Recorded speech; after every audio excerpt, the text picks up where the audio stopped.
मैंने अपनी प्रैक्टिस में भी और अभी जो रिसेंटली रिसर्चेज़ हुई हैं इनफर्टिलिटी पर, उसमें पाया गया कि मेल इनफर्टिलिटी के मोर देन 99% 90% या 99% केसेस में जो इनफर्टिलिटी का मेन कॉज पाया गया वो स्पर्म काउंट का कम होना, लो स्पर्म काउंट या फिर पुअर स्पर्म मोटेलिटी, क्वालिटी या मोटेलिटी का कम होना, पुअर होना इनका स्पर्म क्वालिटी का, स्पर्म मोटेलिटी का पुअर होना या स्पर्म काउंट का कम होना। मोर देन 99% केसेस में ये फैक्टर पाया गया है। इसके अलावा जो केसेस हैं इनफर्टिलिटी के जिनमें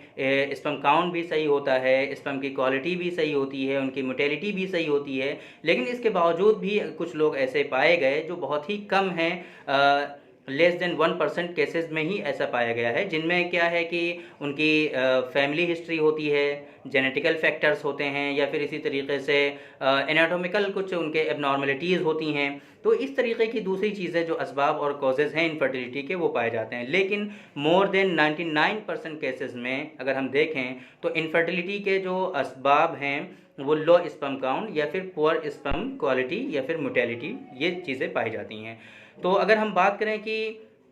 क्योंकि एक साहब ने रिक्वेस्ट भी की थी रिसेंटली कि लो स्पर्म काउंट या फिर नील स्पर्म काउंट की वजह से अगर किसी शख्स में इनफर्टिलिटी है तो उनको क्या करना चाहिए, यूनानी कॉन्सेप्ट के बेस पर हम उनको क्या ट्रीटमेंट दे सकते हैं। तो इसके लिए मैंने कई मतलब आपको बताया है कि अगर इस तरीके के पेशेंट हैं लो स्पर्म काउंट के या फिर poor sperm quality, low sperm mortality, तो इसके लिए फिर स्पर्मोजेनिक का इस्तेमाल उनके लिए काफ़ी ज़्यादा मुफीद साबित होता है। स्पर्मोजेनिक एक्चुअली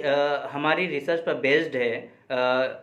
स्पर्मोजेनिक जो कि कुछ इंग्रेडिएंट्स हमने यूनानी सिस्टम ऑफ मेडिसिन के जो मुफरत दवाएं होती हैं उन पर रिसर्च करने के बाद जिनका एक्शन कहीं ना कहीं स्पर्म की क्वालिटी, स्पर्म की मोटेलिटी और इन सारी चीज़ों पर था, तो उनको हमने मुरतब करके एक ड्रग को बनाया है, फॉर्म किया है, जिसका हमने स्पर्मोजेनिक के नाम से हम जानते हैं। तो स्पर्मोजेनिक का इस्तेमाल